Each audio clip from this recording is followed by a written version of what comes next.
नमस्ते बच्चों, the Harish academy में आपका स्वागत है। बच्चों, कल हमने स्थानीय सरकार पूरा चैप्टर अच्छे से रीड किया था। स्थानीय सरकार के बारे में जाना था, पंचायती राज संस्थाएं क्या होती हैं, उनके क्या क्या कार्य होते हैं, है ना, किस तरीके से वो काम करती हैं। हमने पूरे चैप्टर में बहुत डिटेल में पढ़ा था। आज हम इसके प्रश्न उत्तर करेंगे। तो पहला क्वेश्चन क्या है हमारा, पंचायती राज संस्थाएं क्या हैं। पंचायती राज व्यवस्था भारत में ग्रामीण इलाकों में स्थानीय स्वशासन की प्रणाली है। यानी कि जो गांव के इलाके होते हैं वहाँ पर क्या स्थानीय स्वशासन यानी कि गवर्नेंस किस तरीके से वर्क करती है, वो इस तरीके से है ना कि जो जहाँ पर गांव में जो भी हमारी पंचायत राज व्यवस्था होती है वो होती है हमारी पंचायती राज संस्थाएं, जो कि लोगों को अपने स्थानीय मुद्दे यानी कि जो उस एरिया के जो भी इशू रहेंगे या मुद्दे रहेंगे तथा सामुदायिक निर्णय लेने में मदद करती है।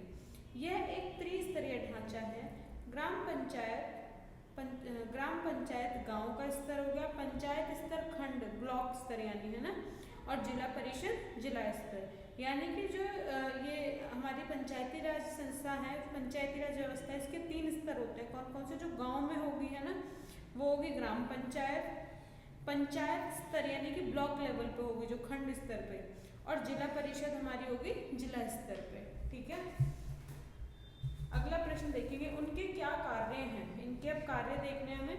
यह ग्रामीण लोगों को महत्वपूर्ण मुद्दों पर संवाद यानी कि आपसी बातचीत और निर्णय लेने में मदद करते हैं। यानी कि जो गांव के लोग होते हैं उनमें कोई भी निर्णय लिया जाएगा या किसी भी काम को लेकर, या किसी कोई पार्क बनवाना है, किसी शिक्षा को लेकर, बच्चों की शिक्षा को लेकर कोई भी निर्णय या कोई भी बातचीत है तो वो उनके जो निर्णय लेंगे इन मुद्दों को कौन सॉल्व करेगा? जो ग्रामीण लोग में होते हैं इनको पंचायती राज व्यवस्था सॉल्व करेगी, जैसे जलापूर्ति, सड़क, स्कूल और स्वास्थ्य सेवाएं। ठीक है, यह गांव में सुधार लाने के लिए योजना का निर्माण करते हैं। जैसे कि हमारे देश में कोई भी योजना चली हुई है और उसको फिर कौन इम्प्लीमेंट कराएगा गांव में? जो ये हमारी नगर जो पंचायती राज होती है ये कराएगी, जिसमें कि हमारे कितने 5 पंच होते हैं और 1 सरपंच होता है। और जैसे कोई मान लीजिए कोई देश में कोई योजना चलाई गई, जैसे कि प्रधानमंत्री ग्रामीण योजना, प्रधानमंत्री आवास योजना, ये सब चीजें कौन लेके आएगा? जो हमारे पंचायत होगी।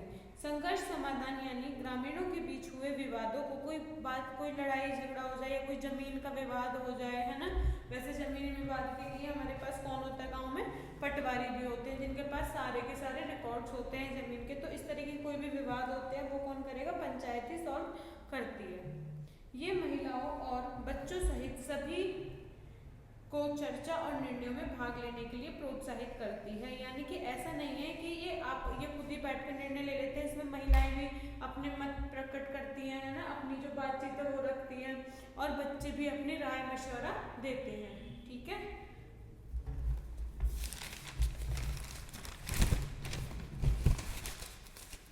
अगला प्रश्न देखेंगे, शासन और लोकतंत्र में ये क्यों महत्वपूर्ण है?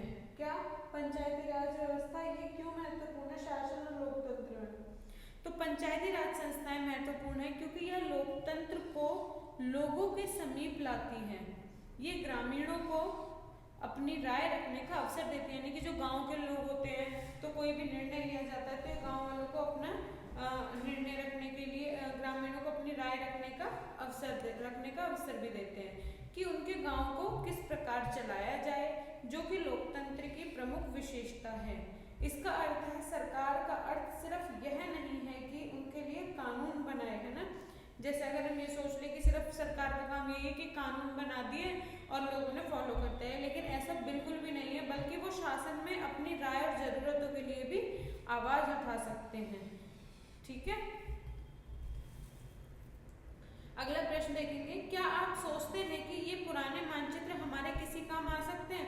तो बिल्कुल आ सकते हैं। जैसे कि मान लीजिए कोई जमीनी विवाद हो रहा है, या फिर किसी ने, जैसे खेतों में होते हैं ना वो पेड़ लगी होती है, तो जो खेतों में जैसे मिट्टी की वो लगा देते हैं साइडों में कि भाई यहाँ तक हमारी जमीन है, तो कई बार उस चीज को लेके झगड़ा हो जाता है ना।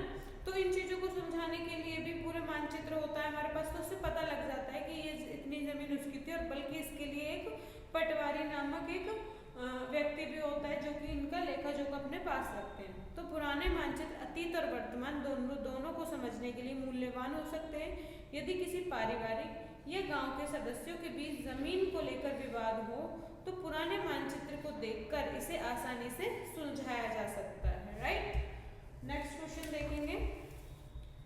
आप ऐसा क्यों सोचते हैं कि सरकार को समाज के वंचित वर्गों की आवश्यकताओं और समस्याओं पर अधिक ध्यान देने की आवश्यकता है? तो यह बहुत महत्वपूर्ण है कि सरकार समाज के वंचित वर्ग कौन से, जो अपने लिए भोजन का प्रबंध नहीं कर सकते या फिर शिक्षा के लिए जिनके पास पैसे नहीं है ना, कि वो शिक्षा ग्रहण करे, तो वो क्या करते हैं, सरकार ऐसे लोगों की आवश्यकताओं पर ध्यान दे और इन लोगों को अक्सर कई चुनौतियों का सामना भी करना पड़ता है जिससे इनका जीवन कठिन हो जाता है। कई बार वे भोजन, शिक्षा और स्वास्थ्य जैसी बुनियादी जरूरतों को भी पूरा करने में सक्षम नहीं हो पाते। उनकी जरूरतों और समस्याओं पर ध्यान केंद्रित करके सरकार उनके जीवन की गुणवत्ता में सुधार करने में मदद कर सकती है। गांव की नेक्स्ट क्वेश्चन है हमारा, गांव की सड़क के किनारे पड़ी प्लास्टिक थैलियों से संबंधित विषय पर सरपंच जी को एक पत्र लिखना है। ठीक है, तो वैसे तो आपको ये खुद से करना है, लेकिन मैंने इसका एक छोटा सा परफॉर्मा बनाया, तो इस तरीके से आप इसे लिख सकते हो। ठीक है, तो इसमें हमें पहले नाम, पता, किस शहर का है, दिनांक ये लिखना है, फिर सेवा में श्रीमान जी, गांव का क्या नाम है वो लिखना है, गांव का पता लिखना है, और फिर मेन हेडिंग में सरपंच जी के बाद लिखने के बाद लिखेंगे, मैं इस पत्र के माध्यम से आपका ध्यान एक महत्वपूर्ण मुद्दे की ओर दिलाना चाहता हूँ या चाहती हूँ। हमारे गांव में सड़क किनारे पड़ी प्लास्टिक थैलियों और कचरे की समस्या बढ़ती जा रही है ना, ये लाइन यहाँ पे लिखेंगे हम, जो कि हमारे पर्यावरण तथा स्वास्थ्य दोनों के लिए हानिकारक है। यह जमाव न केवल हमारे गांव की सुंदरता को प्रभावित करता है बल्कि ग्रामीणों को और जानवरों के लिए पर्यावरण और स्वास्थ्य के लिए खतरा पैदा करता है। इससे मृदा व जल प्रदूषण बढ़ रहा है। जब गंदगी इकट्ठी होगी तो क्या होगा, जल प्रदूषण भी बढ़ेगा, मृदा प्रदूषण भी, और लोगों को बीमारियां भी लगेंगी, बीमारियां फैलने का डर रहता है। इससे मृदा व जल प्रदूषण बढ़ रहा है तथा जल निकासी व्यवस्था भी बाधित हो रही है, यानी कि खराब हो रही है। अतः मैं आपसे अनुरोध करता हूँ या करती हूँ कि इस मुद्दे को हल करने के लिए सफाई अभियान चलाएं। धन्यवाद, सादर, और जो भी आपका नाम है वो लिख देंगे, फिर आपकी संपर्क जानकारी, मोबाइल नंबर है, टेलीफोन नंबर जो भी है उसे लिख देंगे यहाँ पर। ठीक है, अगला प्रश्न देखेंगे, आखिरी क्वेश्चन, आपके विचार से किस प्रकार का व्यक्ति ग्राम पंचायत का सदस्य हो सकता है? एक अच्छा ग्राम पंचायत का सदस्य ऐसा होना चाहिए जो गांव तथा गांव के लोगों की परवाह करे और गांव के विकास के बारे में सोच सके कि हम किस तरीके से अपने गांव को डेवलप कर सके, इन चीज़ों के बारे में सोचे। वह ईमानदार होना चाहिए, जिम्मेदार होना चाहिए और गांव के लोगों की समस्याओं को सुनने वाला होना चाहिए। वह एक अच्छा प्रवक्ता भी होना चाहिए, यानी कि उसकी बोलचाल की भाषा अच्छी होनी चाहिए, अच्छे से बोलना आना चाहिए उसे, ताकि वह कोई सूचना व विचार लोगों तक प्रभावी ढंग से सुना सके। ठीक है, तो बच्चों इस चैप्टर के हमने आज प्रश्न उत्तर भी कर लिए हैं। ठीक है, कल हम अपना नेक्स्ट चैप्टर स्टार्ट करेंगे और नगरीय संस्था के बारे में, या फिर जैसे हमने आज ये रूरल एरिया के बारे में पढ़ा था, तो नगरीय सरकार के बारे में पढ़ेंगे, जो भी वहाँ की रहेगी कल की क्लास में। तब तक के लिए नमस्ते, आपका दिन शुभ हो। Thank you.